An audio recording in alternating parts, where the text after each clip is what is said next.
they keep doing it. I'm scared for Rise of the Ronin, man. I don't think it's going to be able to hang on. Despite whatever is going on with it, it's just a new IP and people just, it has to hit or not. It's unproven, so. Yeah. And then they want 5 million sales too. Yeah, they can kiss that shit. Oh, really? Bye, boy. It's like, Final Fantasy VII Remake, one of the most requested games of all time. I think only pulled 7 million copies in whatever amount of years it was, and that was on everything. Like, good luck. Good luck. Which is crazy because everybody was talking about how much they wanted that game, and then it dropped, and then look. Well, everybody online, like, I think we get it twisted. Like, Final Fantasy is an old man's game. Whoa. It is. I'm talking about us. Bro. I'm talking about us. Okay, I'm you mean like us. as in the older generation? We're old men when it comes to video games. I mean, I agree. Like when you look at the numbers of every Final Fantasy game, and you look at how much it used to sell versus now, it's definitely gone down. I think someone had a chart of like it was 20 million, 16 million, 10 million. It's gone down and down throughout the year. So I mean, it's sad to think about. Like, dang, I'm getting old. I remember when Final Fantasy was like on X Play on G4 TV, and that was like a big. We was talking about that on Tuesday. We talked about that show on Tuesday.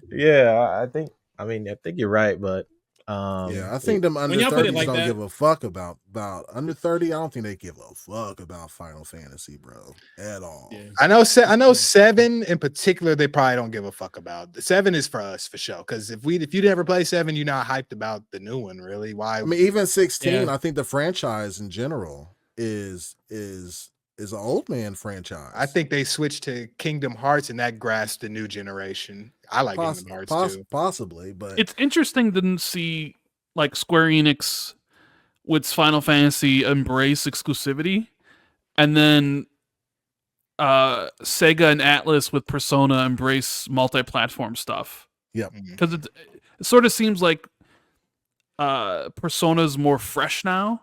Yep. Or it seems like there's more attention on it now because it's like we're going to be on PC and Xbox and PlayStation and Switch, and people seem to be really excited for it.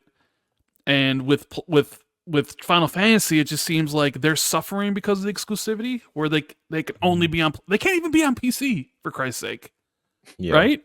Yeah. And it seems like that's a detriment. Now, granted, Sony probably paid all them bills. You know, like they probably covered the production of the. It is, and they have a new CEO, so I'm assuming that's one of the reasons. I made this joke. It was like it sort of seems like Square Enix is like, oh, we'll give you these Final Fantasy games, but you're also taking Foam Stars as well. Yeah, you're taking this one too. Pay us for this. I don't know. Yeah.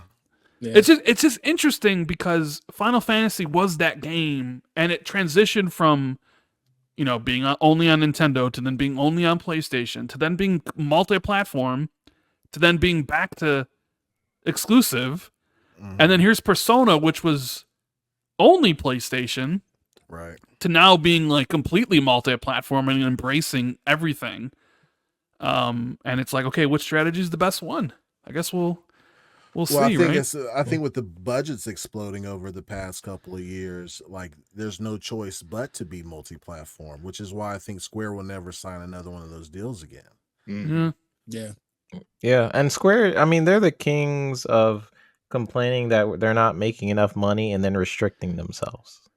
Yeah. Like how many times they were like, oh, we didn't make the money we wanted to make, and then they put it on like one platform. Like, I mean, they're a third-party publisher, which people forget sometimes because like, oh yeah, Final Fantasy, that's a PlayStation game, because people are now like, that's a part of Sony, I guess, is in a lot of people's mindsets. But to me, they could have done a better as a company if they kept their Western division. That's just my opinion, because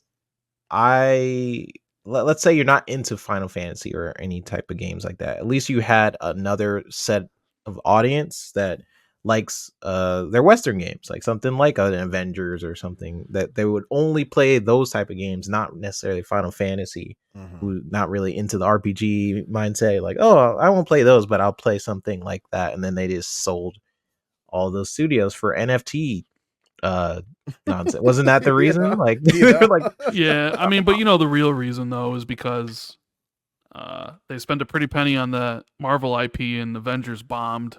I believe that, yeah. And Guardians of the Galaxy probably didn't sell well, right? Such a shame. It was a good game. It was a great game. It was a great game. And they didn't have any faith in IO Interactive. People forget IO was with them, right? Yeah. And Hitman 3 is a massive success. Yeah, so my interest in Square Enix has definitely lessened because I really liked Eidos Montreal and Crystal Dynamics and stuff. And they got bit by what is kind of biting a lot of the industry in its ass, is the whole live service stuff. I mean, you would think an Avengers game, like a live service Avengers game, would be a slam dunk. Biggest IP in the world at the time when like Endgame and all that stuff was coming out. And it was a complete disaster. So, and now I'm worried about what's going to happen to Rocksteady.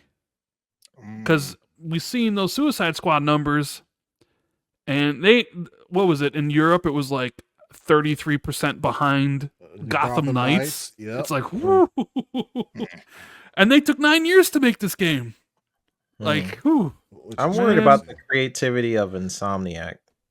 Oh. Like, because they are pretty much a Marvel studio now. Like, that's all they're making now. And, I mean, they're talented at it. I have my criticisms of, like, Spider-Man 2 and stuff, but it was a good game, it was buggy, but it was a good game. Yes, it was.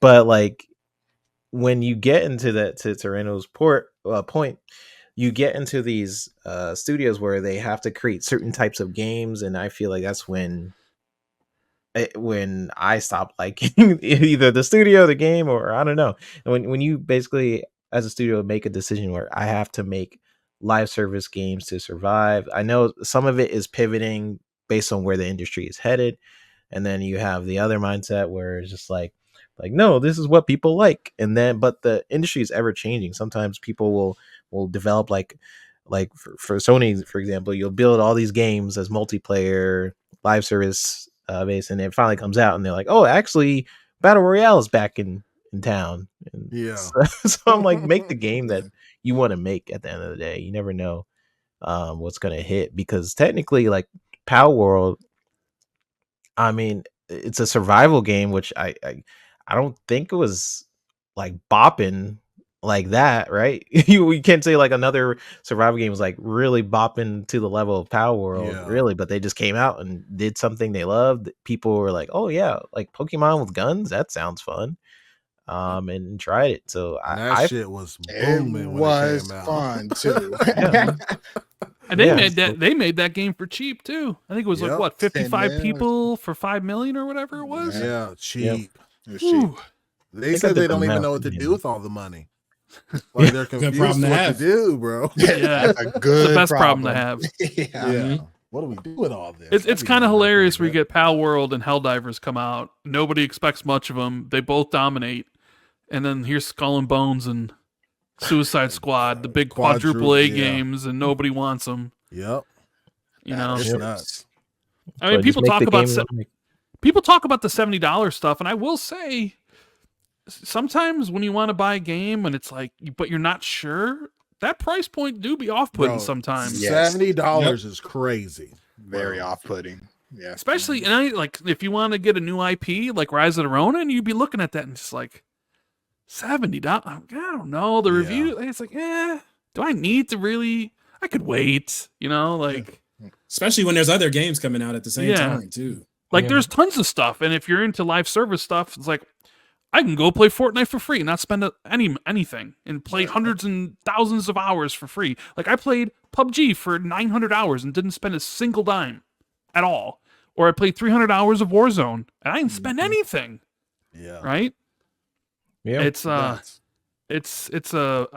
feel it because it's like, I know, like, to 3-Bit's point, devs want to be creative, but like the publishers and stuff, they ain't a charity. They want to make money.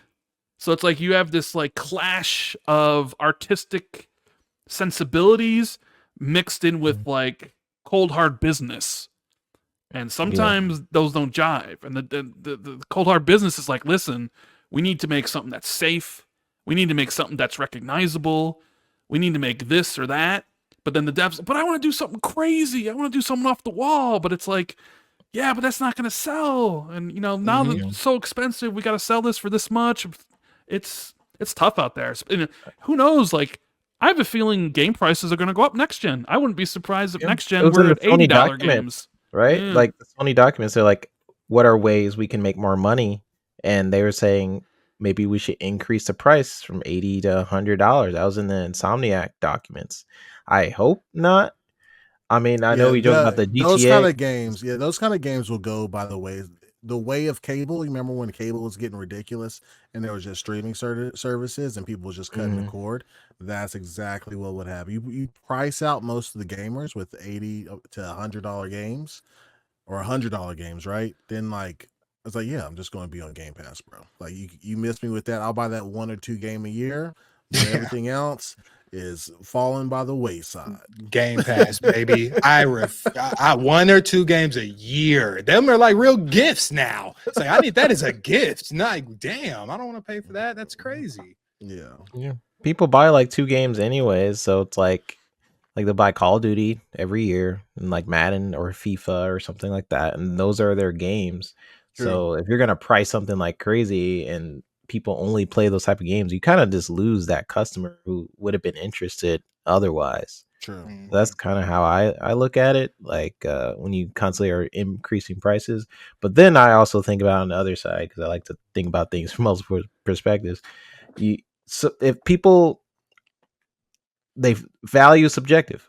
So people who really was looking forward to something like Rise of Ronin, let's say they were a huge fan of Ghost of Tsushima, which I think is probably going to be a better game, but we'll, I digress. But maybe they were really looking forward to that game, and let's say it was like $90. They're like, hey, I'm looking forward to it. So something that may not be for me, another person will find that value to be worth it. And I understand that mentality because I be buying microtransactions for games. I'm that person that will buy he's the one ruining gaming for us. He's the 5%. Microtransactions. He's the 5%. I am the one. I'm like, I could boost my character and he could win. Dude, like, yeah, that's me. You're like my buddy. My one buddy, he spent like $6,000 in Genshin Impact. But he'll like, how much? $6,000. He's also spent like $5,000 in Neverwinter Nights. Oof. You know, and it's like, well, he be that dude. You know, people always say speak with your wallets, and you do. Like, oh, I'm not going to buy this. I'm speaking with my wallet. But then, like, my buddy's out there speaking with thousands of wallets. Right. Like, he wants this stuff, you know? And I'm just like, really? He's like, got to get everything. I'm like, oh, all right. Yeah. I mean, your money, I suppose. Yeah. You Gamer know? tag says disposable income, for sure. Yeah. 5 to 6K. But, dude, when he told me that, I was just like, you did what? You did, huh? I could see another universe, another 3-bit out there who's probably doing that, probably thousands of dollars in like Genshin Impact or something like that. Like I could see that happening because sometimes I'd be stubborn too. I'm like, let's say I'm playing NBA 2K and I want my character to be like, I'll lose a match or something. I'm like, nah, I need this pack. I can't be losing again, right? Yeah. And then like, oh, but you got to get the $40 one because the $20 one you can't fully get this pack, so I get the $40 one. They smart, they know exactly what they're doing. But yeah, unfortunately I'm part of the problem.